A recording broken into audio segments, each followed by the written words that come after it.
Hey everyone, today we are reading a powerful poem called Water. So let's slow down, listen carefully, and understand what water knows.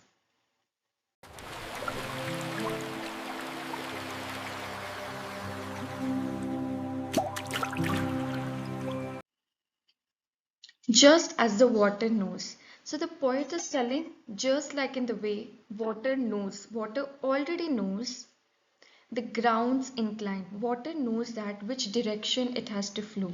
The direction is given to it by the land, and it knows that it has to flow in that incline. In the same way, it knows the generations old strive. So, what does generations old strive mean? Generations old strive means the bane of the caste system, which is smoldering over generations between the upper caste and the Dalits, between the village and the Wada, where the people, where the Dalit, who are also known as untouchable, keep waiting all long whole day to fetch water, as they are not allowed to fetch water. Like a dampness on a well's edge that never dries. So the poet is paralleling this situation to a well's edge that never dries. We all know that we keep fetching off water from the well, and because of that, the edge of the well is never dry. In the same way, this situation will never end. In the same way, he knows that untouchability will never disappear.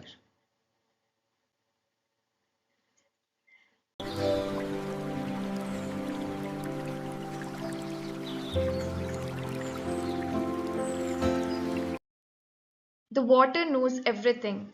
Water is a silent witness that it has seen all forms of injustice. It knows the difference of race between Samaria women and Jesus the Jew. It also knows the subcaste difference between the leather and spool. So what does this mean? Samaria women were considered inferior, but the Jews were considered superior. Now here, according to biblical reference, Jesus asked water from a Samaria woman. So this is breaking the social barrier. It also knows subcaste differences. So whether it is a leather or spool, both need water, right? But still, even in subcaste, there were differences. The one with the leather business, working with leather, were considered inferior, where the one with the spool were considered better. Spool means the weavers were considered better. So in this way, differences used to happen even amongst the subcastes.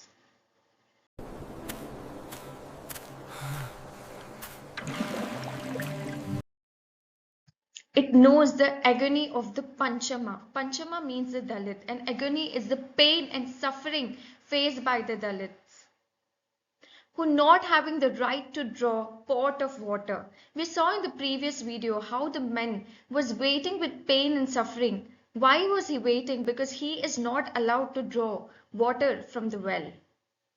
Waits all day near the well with his empty pot until a Shudra arrives. So he is not allowed to take water. Only when someone from upper caste comes, that's where he can get water through him. But he by himself cannot draw water from the well. It knows the humiliation of the Vada girl. See the picture, see how much humiliation and pain can be seen in her eyes when he who poured the water from a distance falls all over and touches her. So he is maintaining distance from her because she is untouchable, right? And he is pouring water to her pot. But while he pours water, the water falls on her. So, how much shame, humility she is facing by that incident. The man is treating her as untouchable. And yet, after that, the water, when he's pouring water into her pot, it falls on her. And how humiliated she's feeling, how cruel and humiliative can an untouchability look like?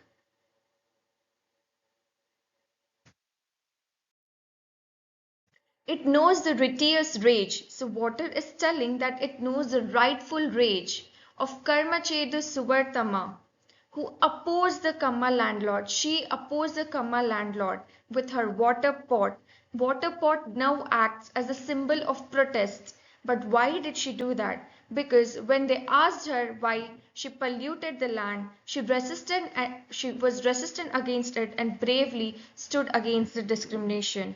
And pot act as a symbol of protest. So this is how water shows that how she righteously showed the rage and self-protested for her justice.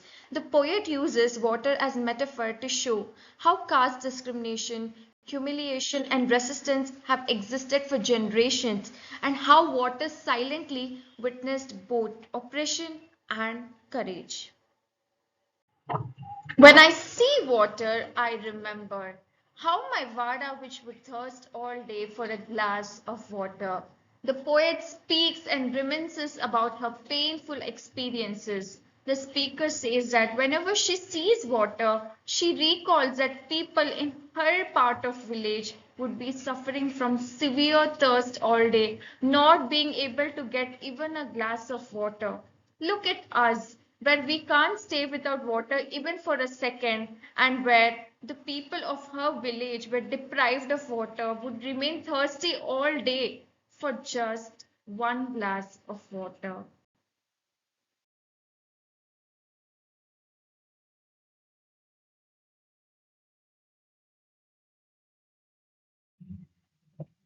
For us, water is not simply H2O.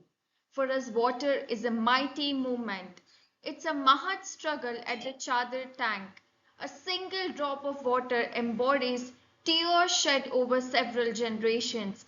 In the many battles we fought for a single drop of water, our blood flowed like streams, but we never managed to win even a small puddle of water. So let's understand this with the help of a video. We must remember Mahad Satyagraha, a historic movement by Dr. Ambedkar to defy untouchability and reclaim public spaces for Dalits. On March 20th, 1927, Dr. Ambedkar led thousands of Dalits to the Chavdar Lake in Mahad. He demanded that Dalits be able to access public water as is their moral and legal right. क्यों ना हम शांतिपूर्वक से उदार तालाब चले और पानी पिए जो हमारा कानूनन हक है. He took water from the well and drank it, and others soon followed suit. Although the Bole resolution had allowed public tanks to be used by Dalits, this had existed only on paper until this historic day. The Mahad Satyagraha was a peaceful protest, but it had revolutionary implications. In retaliation, upper caste Hindus raised a false rumor that the untouchables were planning to enter the Vireshwar temple. Many of the Dalits were brutally attacked by them. Upper caste Hindus also carried out a purification ritual to undo the so-called desecration committed by the Dalits for merely drinking from the public water tank. Unfortunately, casteism like this is rampant even today, and that's why it's even more important to remember the Mahad. When I see water, I remember how we welcomed our weekly bath as if it was a wondrous festival, while the entire village bathed luxuriously twice a day. Again, here it shows the differences. Speaker tells how the villagers bathed luxuriously twice a day, while Dalits were deprived of water and were allowed to bath only once a week. So how this discrimination is happening, and that once a week was a waited time for them. It was like a big festival for them when that time arrived. When I see water, I remember my childhood when we walked miles to reach Big Kennel and carried back heavy pots with the muscles and veins on our necks straining and bursting. So poet recalls how carrying water past in her childhood was a big task where they had to carry back heavy pots all over pain. I remember its thatched roofs aflame, the Malapalle burning to ashes for want of a pot of water. So this is a very sad scene where the village gets burnt just because they did not have a pot of water.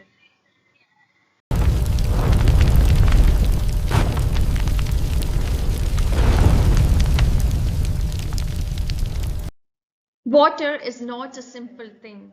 It can give life, but it can also devour life. The water that refused to quench parched throats became the killer tsunami wave that swallowed whole village after village. So the speaker says that water is not a simple thing. Don't take water lightly because if it can give life, it can take life also. You refuse to quench thirst of people, of Dalit people, water came as agent for social change. It took revenge. It punished the people in form of tsunamis, destroying village after village. The poor are but playthings in its vicious hands. Often it turns villages into dry deserts and sometimes it drones them into flood.